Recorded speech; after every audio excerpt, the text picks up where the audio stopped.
Hi everybody, we're now having a look at US30, and as you guys can see, I am on the monthly chart.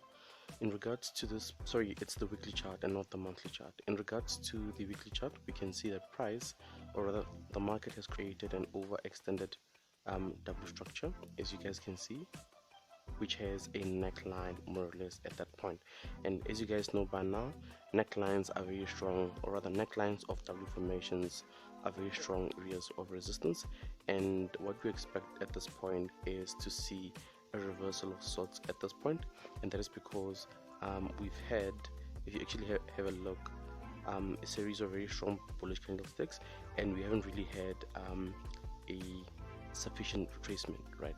So we need to see, in my humble opinion, a bit of a retracement where we have the neckline of this overextended W structure.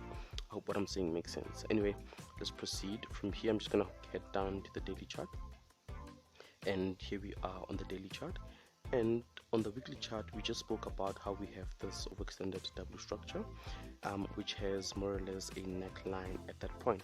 And as much as we have that structure, guys, I hope you can see that we have another smaller W structure at this point, which has a neckline at that level as well, right? Let me just actually add the actual neckline to that smaller W structure, which would be, let's say, around here. I'm just gonna make a different color as well. Let's see, make it a blue. There we go.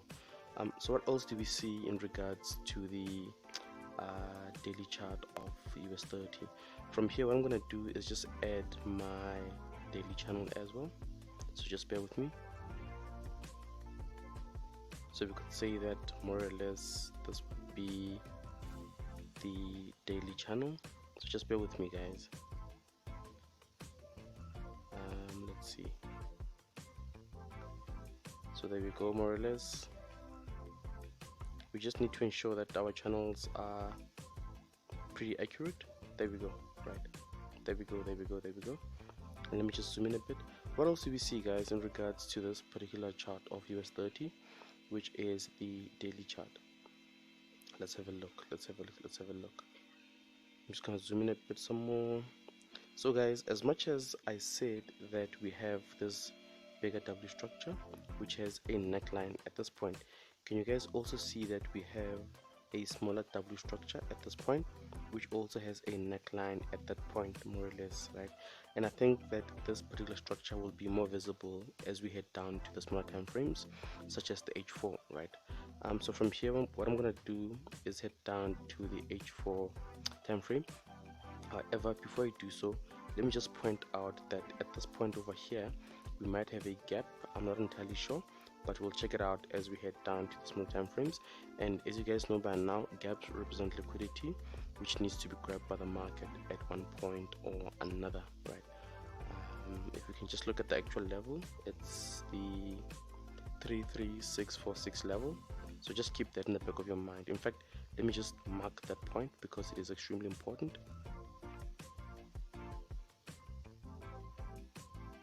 There we go. We might have a gap at that point. And then the next thing that I'm going to do, guys, is head down to the H4 chart.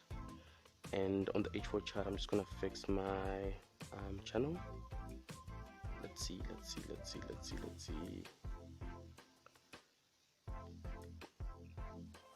Just want to make sure it is pretty accurate. Let's have a look. That should be fine. That should be fine, right? And then the next thing that I'm going to do is to add my H4 channel as well. Just bear with me while I do so.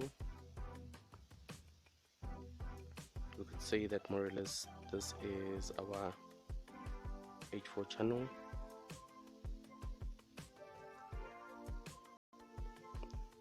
Right, there we go, there we go, there we go, there we go.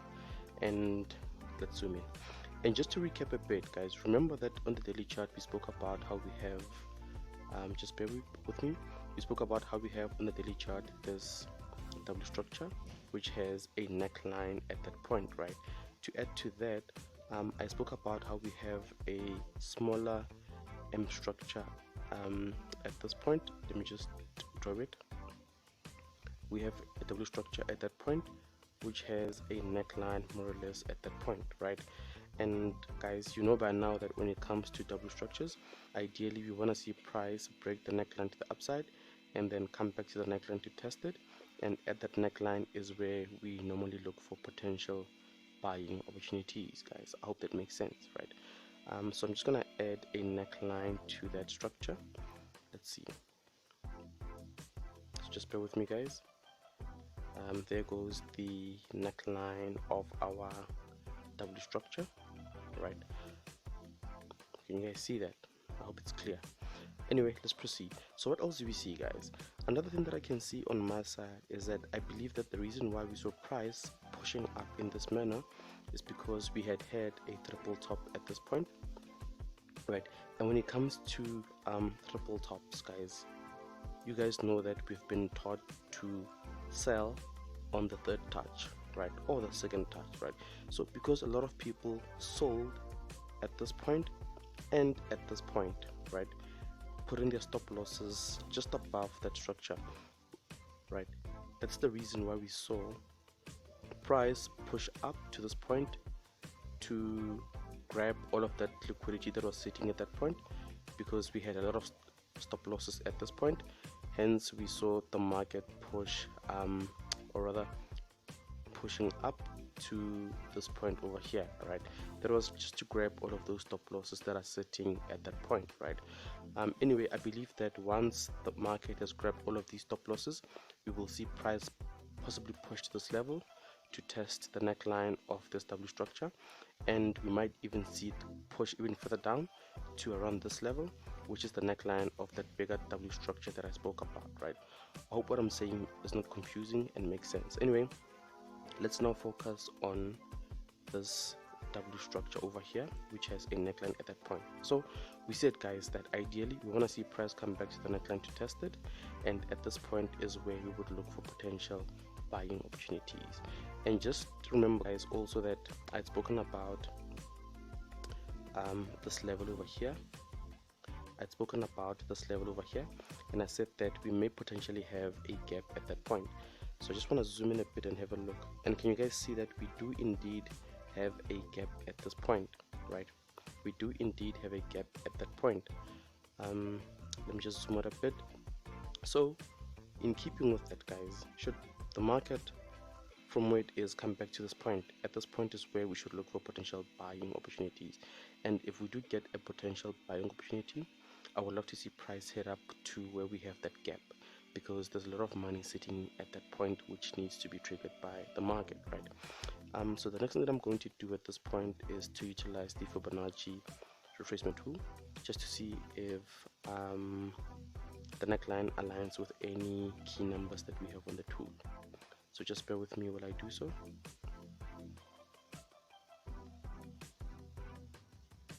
Let's see. There we go, guys. There we go. So guys, can we see, or rather can you see that the neckline of this W structure aligns with, we could say, both the 50% and the 61.8% Fibonacci retracement levels. So we have confluence. Number one, we have the formation of this W structure, right? Number two, we have the neckline of this W structure, right? Number three, we have the neckline aligning with key numbers of Fibonacci. So we have three reasons for why, should price come back to this level, we should be looking for potential buying opportunities. I'm not saying that at this point we should just be buying. I'm saying we should be looking for potential buying opportunities. But if we don't find any, we're not gonna buy, right? Anyway, let's proceed. I'm just gonna delete this this Fibonacci tool. Okay, there we go, right? And yeah, guys, that is it as far as my analysis goes. If we were to go to the smaller time frames, we'd see that at this point is where we would have looked for potential selling opportunities, in my humble opinion, right? And that is because, as I've said, guys, we had this triple top and there were too many stop losses sitting at this point, which represent liquidity, and liquidity is money which needs to be grabbed by the market. So chances are, from this point, the market is going to push further down, at least to this level, and if this level does not hold, we will most likely see it push even further down, maybe to this level, because this level is also a very strong level of support. And if it doesn't hold, I believe the market will come down to this level, which is the neckline of, let me just zoom out, which is the neckline of this huge W structure, right? Having said that, guys, at this point in time, in fact, let me just go down to the H1 chart to see what's happening. Here we are on the H1 chart, right? I don't see much on the H1 chart, but like I said, guys, that is my analysis as far as US30 goes. Cheers.